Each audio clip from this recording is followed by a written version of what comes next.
Olá, boa tarde. Atendimento médico pela internet.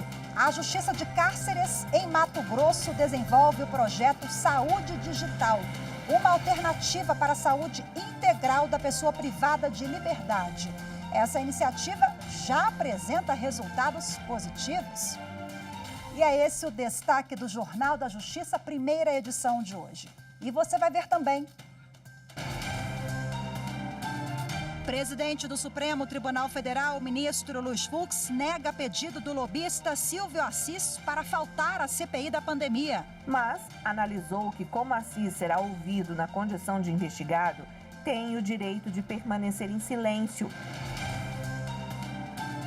Acordo de cooperação para monitoração de recursos repetitivos entre Supremo Tribunal Federal e Superior Tribunal de Justiça apresenta os primeiros resultados. 33 mil recursos extraordinários podem chegar ao Supremo Tribunal Federal, vindos do Superior Tribunal de Justiça. E ainda, Procurador-Geral da República, Augusto Aras, se manifesta contra a privatização dos Correios.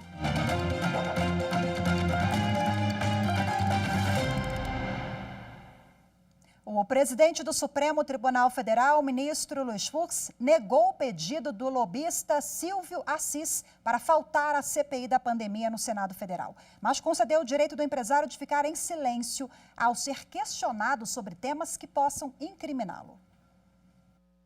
O pedido de não comparecer ou de ficar em silêncio durante a CPI da pandemia foi feito por meio de habeas corpus ao Supremo Tribunal Federal. Ao analisar o pedido, o presidente da Corte, ministro Luiz Fux, negou o pedido para não ir à oitiva, mas analisou que, como Assis será ouvido na condição de investigado, tem o direito de permanecer em silêncio, de não ser obrigado a assinar compromisso de dizer a verdade e ainda de estar acompanhado por um advogado, conforme o artigo 5º da Constituição Federal.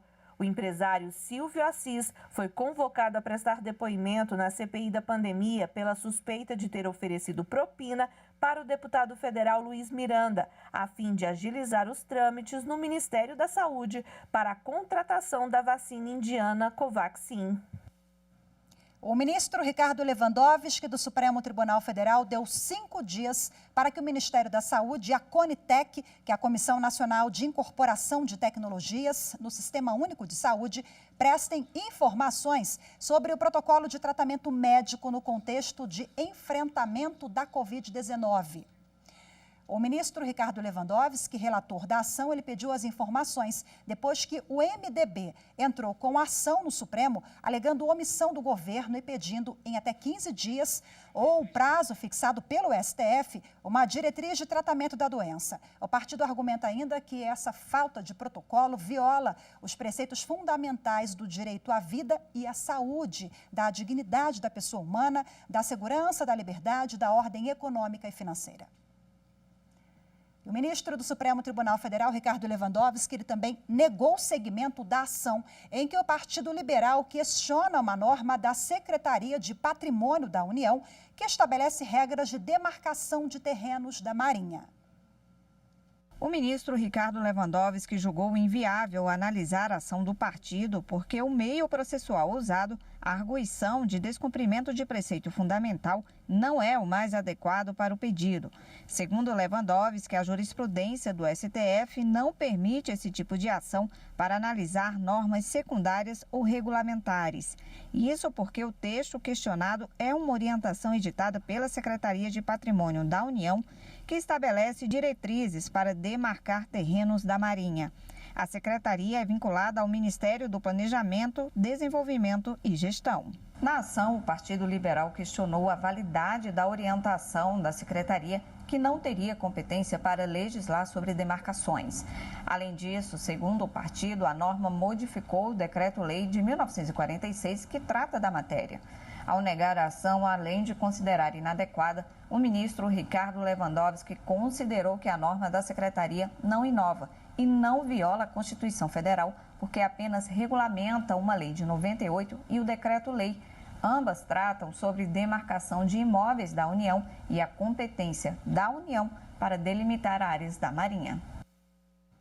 O acordo de cooperação firmado entre o Supremo Tribunal Federal e o Superior Tribunal de Justiça para monitoração de recursos repetitivos apresentou os primeiros resultados. A troca de informações entre as cortes já identificou quais os recursos extraordinários têm potencial para chegar ao STF.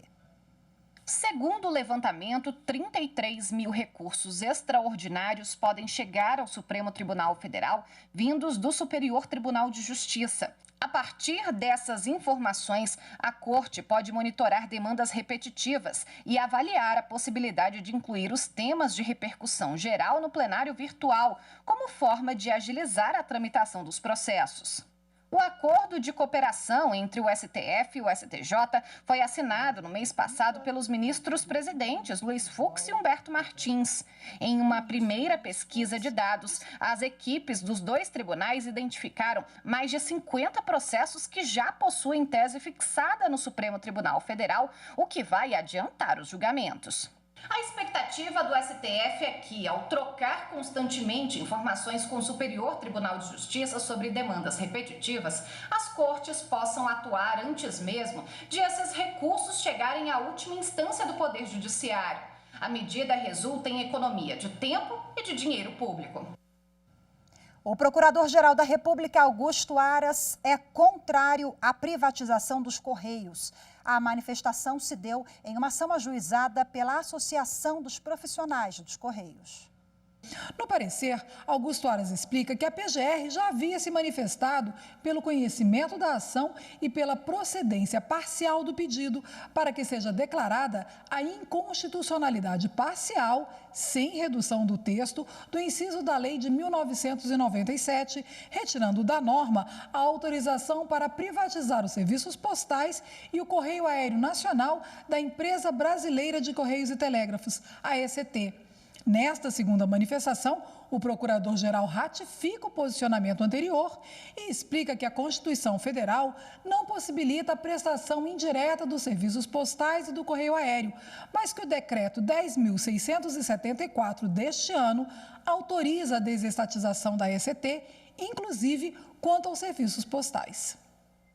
A 7ª turma do Tribunal Superior do Trabalho afastou a estabilidade de uma empregada terceirizada após fim do contrato de prestação de serviços. Ela era membro da Comissão Interna de Prevenção de Acidentes, a CIPA. Acompanhe na reportagem.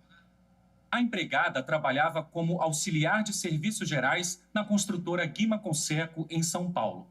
No processo, disse que, em 2013, foi eleita membro suplente da CIPA, sendo dispensada cerca de um ano depois. Com isso, afirmou ter direito à estabilidade provisória. Em defesa, a construtora disse que, com o fim do contrato, a representatividade da empregada como membro da CIPA teria perdido o objeto.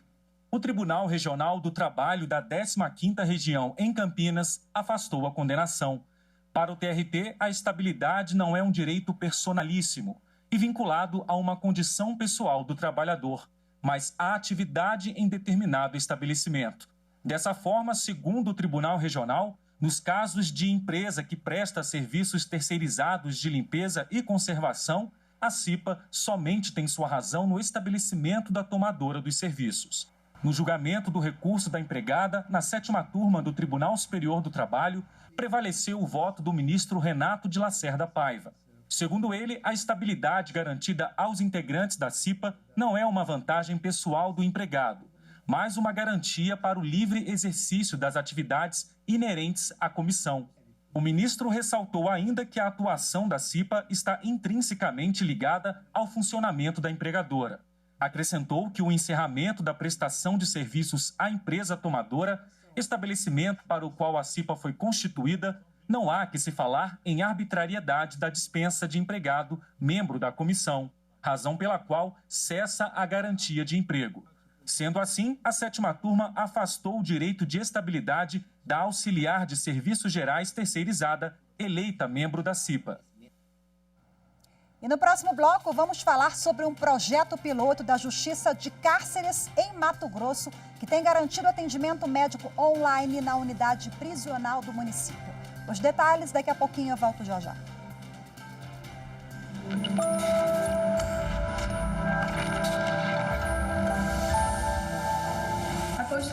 Federal de 1988 tem grande importância histórica para o nosso país, tendo em vista que a sua redação estabeleceu um processo de redemocratização no Brasil.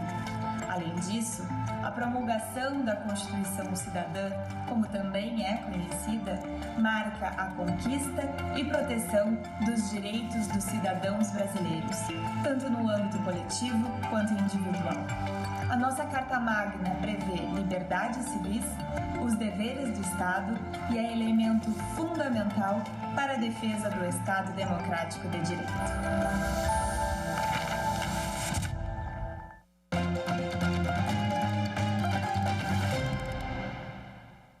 A Justiça de Cáceres, em Mato Grosso, tem garantido atendimento médico com rapidez e segurança na unidade prisional do município. Isso com a ajuda da tecnologia. A iniciativa, que tem trazido bons resultados, concorre ao Prêmio Inovare de 2021. Vai consultar o senhor através da telemedicina, porque foi a maneira que nós encontramos para manter a assistência para vocês aí nesse momento da pandemia. Essa é uma teleconsulta. O paciente lá na unidade prisional. A médica de maneira virtual, mas muito presente. A telemedicina funcionou, falar a verdade, até melhor do que o presencial, porque a dedicação dela foi melhor do que muitos médicos que eu já passei. Aí ela me passou a medicação e foi muito bom. Eu achei bom, né? Eu achei bom porque foi rápido. Assim que eu tive o meu problema de pressão alta, já foi agendado com a doutora essa consulta, né? Ainda como piloto, o projeto Saúde Digital, uma alternativa para a saúde integral da pessoa privada de liberdade, já apresenta resultados muito positivos. Avaliação de quem está lá na ponta do sistema, atendendo aos reeducandos. E para a gente, assim, foi eu diria, uma redenção. Porque o profissional médico muitas vezes não podia vir aqui, mas ele podia nos atender e ele podia nos dar uma resposta. Então, assim, eu vi um alto índice de resolutividade aqui dentro da nossa unidade. A plataforma de telemedicina supriu todas as nossas necessidades, né, e nos ajuda muito na nossa rotina de trabalho dentro das unidades e acabou aproximando o médico, né, das recuperandas aqui na unidade. A telemedicina já é disciplina acadêmica na Unemate, rotina profissional e aliada da saúde carcerária. A gente tem várias vantagens usando a telemedicina no sistema prisional, né? A gente tem a questão da segurança, tanto do reeducando quanto da população. A questão da medicina preventiva, a gente consegue atuar de maneira preventiva, evitando agravos, né? Então, eu só vejo de maneira positiva a telemedicina no sistema prisional. Um dos públicos que a gente conseguiu atender com o nosso projeto aqui foram os reeducandos aqui do município de Cáceres, da fronteira Brasil-Bolívia, o que tornou essa experiência duplamente rica, porque além de a gente estar experimentando essa nova forma de fazer atendimento médico, nós estávamos indo atender um público mais vulnerável do ponto de vista em saúde, que geralmente está um pouco mais distante do serviço de saúde, que carece de uma atenção importante dos profissionais de saúde. Nós ficamos muito felizes e agradecemos muito ao Tribunal de Justiça, à Vara de Execução Penal, pela acreditação em nosso serviço na universidade, ao curso de medicina e por oportunizar aos nossos alunos que possam aprender melhor o uso dessas tecnologias e o alcance das mesmas para a superação dos problemas da nossa sociedade. A satisfação dos ressocializandos com a atenção dada a eles comprova a eficácia do sistema de telemedicina e potencializa a força do projeto que concorre ao Prêmio Inovare 2021, o mais importante prêmio de inovação judiciária do país. Uma belíssima iniciativa inovadora e, acima de tudo, humanizada. Bom, para falar mais sobre esse projeto piloto, eu converso agora ao vivo com a juíza da primeira vara criminal da comarca de Cáceres, a Elícia Vitti Lourenço. Olá, seja muito bem-vinda. Boa tarde para a senhora. Boa tarde, Rafaela. Muito obrigada pelo convite. Estou à disposição. Muito obrigada pela sua participação e disponibilidade em conversar conosco. Bom, esse projeto, ele mostra que a saúde é direito de todos, dever do Estado, assim como bem está lá na Constituição Federal, né, a lei maior do país. E é justamente o que vocês fazem, né? Lembrando que o preso, ele não está, o reeducando, no caso, não está privado de direitos, e sim da liberdade. Então, a saúde é fundamental, vocês já começam por esse ponto, né? Acho que é o objetivo, um dos. É exatamente isso, né? Essa iniciativa, ela surgiu com um foco em ampliar o acesso à saúde e a informação à saúde da pessoa privada de liberdade. Ela surgiu nesse contexto de pandemia, mas ela veio a solucionar um problema muito recorrente no nosso estado de Mato Grosso, que é a ausência de assistência médica primária dentro dos espaços de privação de liberdade. E como consequência, quando a gente assegura isso, nós conseguimos, então, assegurar os direitos constitucionais de todo cidadão e, inclusive, da pessoa privada de liberdade. Me chamou a atenção na reportagem a satisfação de todas as pessoas envolvidas no projeto, né? Uma enfermeira falou ali em redenção. Achei interessantíssimo, pegando o gancho dessa palavra, é bom para todo mundo, né? É bom para o preso, bom e é direito, né, do detento, dever do Estado. A gente está falando de economia aos cofres públicos também, agilidade na prestação jurisdicional quando a gente envolve a tecnologia, né? Ela veio nos ajudar muito, sobretudo em tempos de pandemia, e se tratando em deslocamento de presos, enfim, tudo isso custa ao Estado. E estamos falando em economia e bom para todo mundo, né? É verdade. Essa ação, esse projeto, ele apresentou, assim, resultados e benefícios muito além do que aqueles que nós imaginávamos que colheríamos quando da iniciativa da prática. Então, ela se mostrou uma forma de ampliar a segurança pública no momento em que a gente deixa de conduzir a pessoa privada de liberdade para o acesso à unidade básica de saúde ou para esse deslocamento ao hospital, e ao mesmo tempo que traz uma economia para o erário público quando reduz esses gastos com viatura, deslocamento de pessoal, né, escolta armada. Também reduz o constrangimento, porque é um constrangimento tanto para a sociedade quanto para a pessoa privada de liberdade, que é conduzida algemada, com escolta armada, dentro dos hospitais, dentro das unidades básicas de saúde, né? Ela é segura também para os usuários, tanto para o paciente quanto para o médico, porque a gente conseguiu aí manter o distanciamento social e levar essa saúde básica que os nossos espaços de liberdade não tinham, né, até antes da pandemia. Doutora Elícia, bom, é uma ação inovadora, inclusive está concorrendo ao prêmio Inovário, um dos mais importantes ou o mais importante do Poder Judiciário. E como é um projeto piloto, o que a senhora constatou nesse trabalho, nesse contato com os reeducandos, com as famílias? Como é que foi a receptividade deles? Isso mudou o ambiente prisional? Sim, nós colhemos resultados muito positivos no que tange ao aprimoramento da execução penal, né? Essas consultas, os laudos médicos emitidos que subsidiaram o magistrado nas tomadas de decisões para atender com mais segurança e credibilidade também para a justiça as recomendações emanadas da recomendação 62 do Conselho Nacional de Justiça, que foi prorrogada e está em vigor agora até fim de ano, com a recomendação 91, ela se mostrou bastante resolutiva também, como você viu nos depoimentos, diminuiu o fluxo de processo em incidentes da execução penal e também diminuiu a instauração de processo administrativo disciplinar dentro das unidades prisionais. Também ela se apresentou uma prática ecológica sustentável, de acordo dentre os 17 Objetivos de Desenvolvimento Sustentável firmados pela Agenda 2030 da ONU.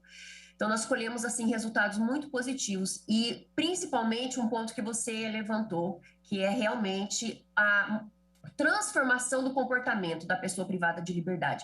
Essa humanização na forma de cumprimento da pena é algo que realmente trouxe uma mudança de comportamento e trouxe todos esses reflexos positivos para o aprimoramento da justiça criminal dentro dos espaços de privação de liberdade. Belíssima iniciativa, parabéns pelo trabalho de vocês, fortíssimo candidato esse projeto a ser vencedor do Prêmio Novare 2021, viu, doutora? Parabéns mais uma vez, conversei ao vivo com a doutora Elícia Vitti Lourenço, lá de Cáceres, Mato Grosso. Muito obrigada, até a próxima, boa tarde. Obrigada, eu que agradeço, boa tarde a todos. E você vai ver a seguir, uma liminar garante cumprimento do 5º Constitucional do Tribunal de Justiça do Espírito Santo. Os detalhes daqui a pouco, eu volto já já.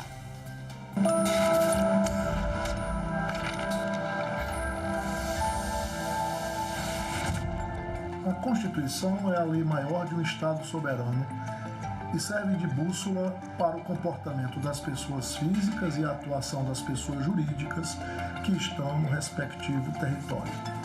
Todas as normas vigentes e autoridades constituídas estão sob seus ditames.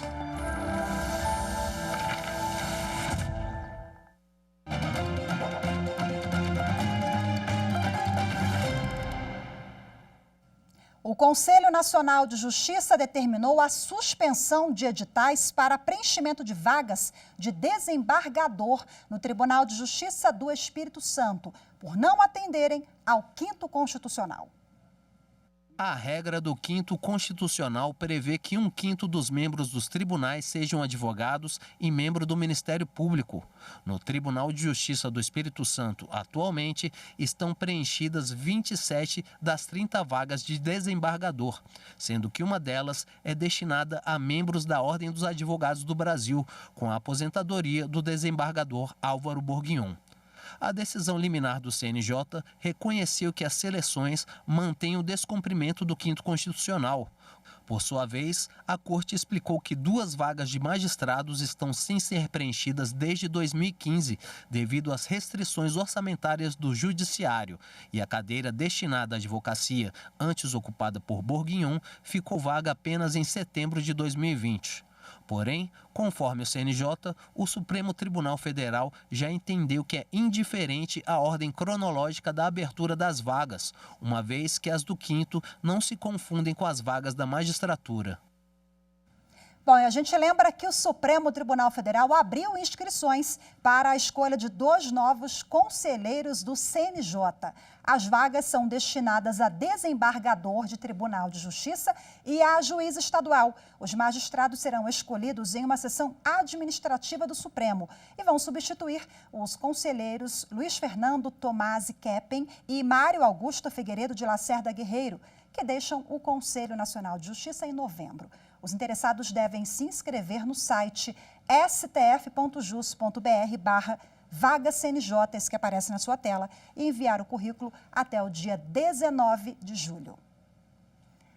E para preservar tratamento de saúde de criança internada, 3ª turma do Superior Tribunal de Justiça nega ampliação do período de visitas.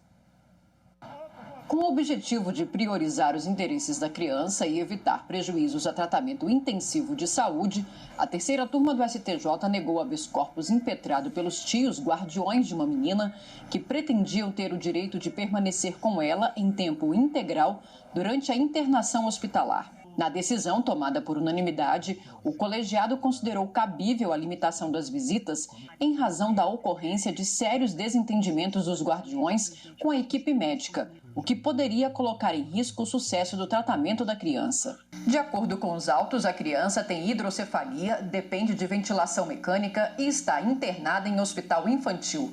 Os guardiões, que possuem a guarda provisória da menina, entraram com pedido para acompanhá-la em tempo integral, mas em audiência de conciliação com o hospital, concordaram com as visitas durante 1 hora por dia. Depois, os tios da menina voltaram a pedir a visitação em tempo integral e sem a necessidade de acompanhamento por terceiros. Mas o Tribunal de Justiça de Minas Gerais manteve os termos acordados na audiência anterior.